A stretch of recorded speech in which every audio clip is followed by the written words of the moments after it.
L'actualité africaine comme vous ne l'avez jamais vue. Des analyses percutantes et des reportages exclusifs. N'oubliez pas de vous abonner pour ne rien manquer.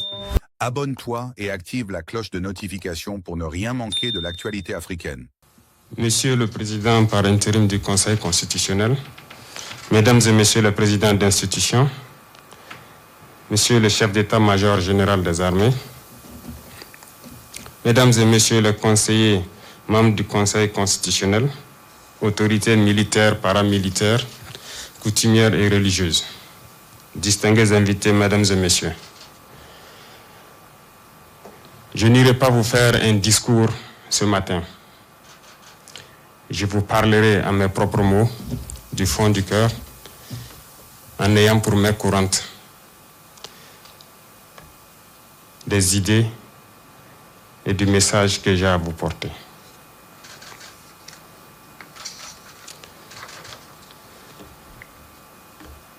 Monsieur le Président par intérim du Conseil constitutionnel, Mesdames et Messieurs les membres du Conseil constitutionnel, distingués invités, peuple combattant du Burkina Faso, il me sied ici de rappeler les circonstances dans lesquelles donc la crise du 30 septembre est survenue. Sur ce, nous voyons tous cette situation sécuritaire et humanitaire dégradante dans laquelle vivait notre nation. Ceci nous a conduits en janvier dernier à poser des actes anticonstitutionnels pour redresser et redonner vie à cette nation. L'objectif donc de l'avènement du mouvement patriotique pour la sauvegarde et la restauration était donc de prendre notre destin en main.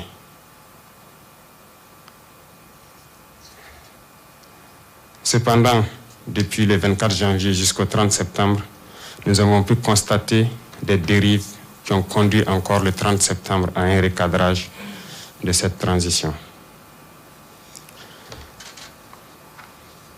C'est pourquoi, une fois de plus,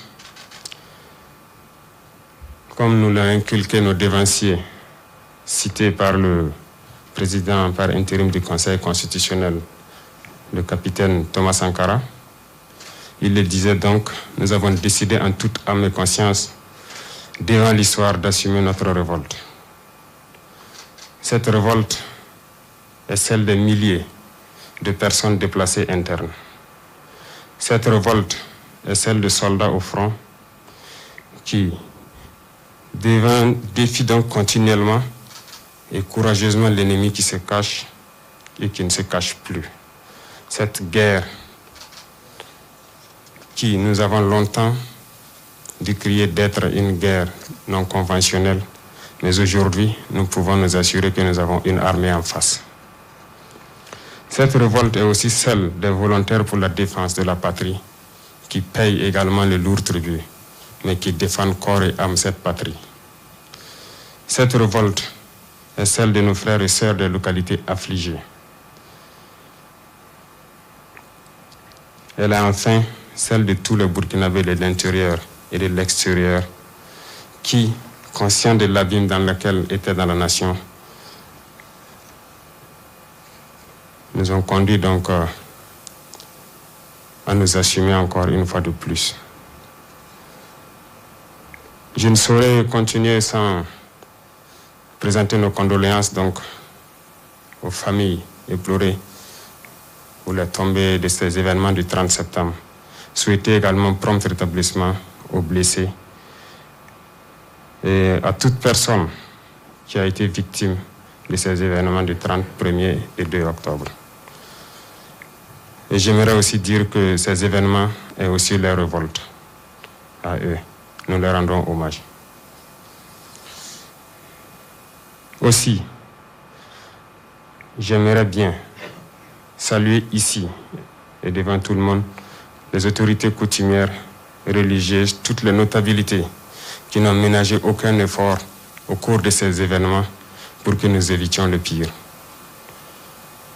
Je les remercie du fond du cœur pour leur contribution à apaiser les tensions à ce qu'il y ait un dénouement pacifique de la situation. Merci encore à toutes ces notabilités, à toutes ces autorités.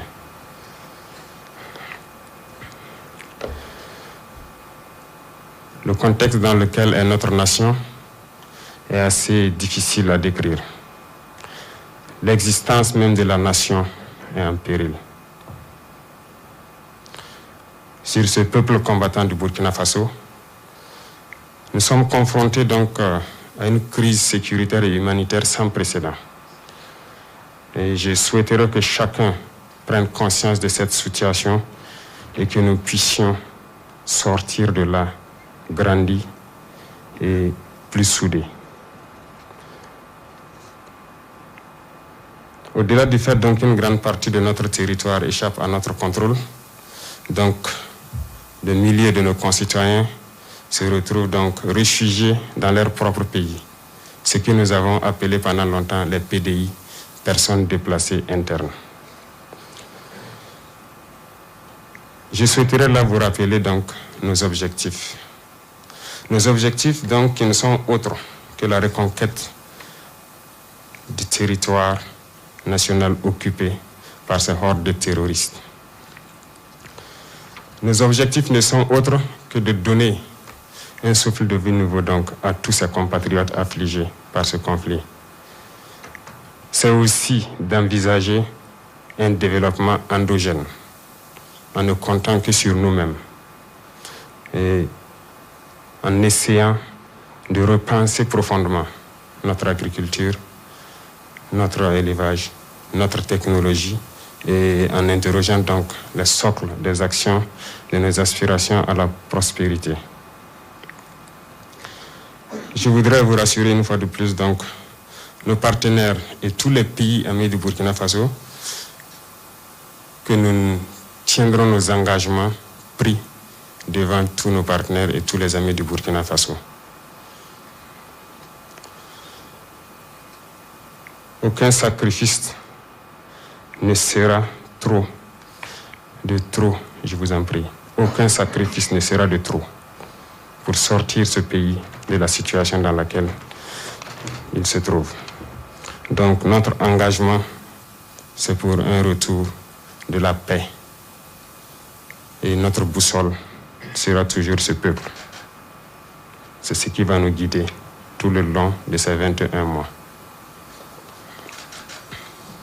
Sur ce, j'appelle donc à une mobilisation patriotique et populaire. J'appelle tous les combattants du Burkina Faso,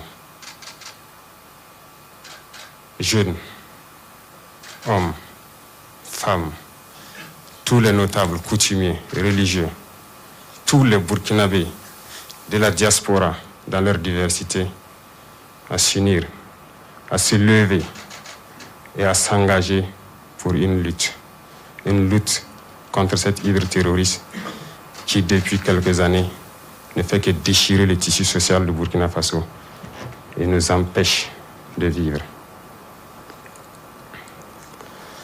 J'en appelle donc à tous, que ce soit des villes non encore affectées ou des campagnes au fin fond du Burkina touchées, que tous nous nous unissons. Cette guerre n'est pas uniquement une guerre des peuples hors de nos grandes villes. À l'intérieur des villes, nous avons intérêt à prendre conscience de la situation, à nous lever, à nous unir avec ces peuples affligés pour qu'au Burkina Faso, nous soyons un.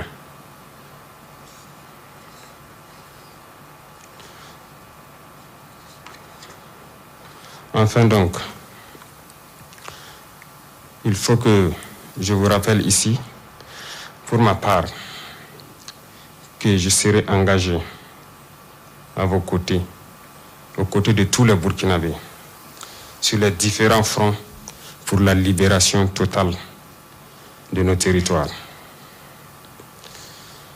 Pour ma nation, je me battrai jusqu'au dernier souffle. Et je vous appelle tous à intégrer cela.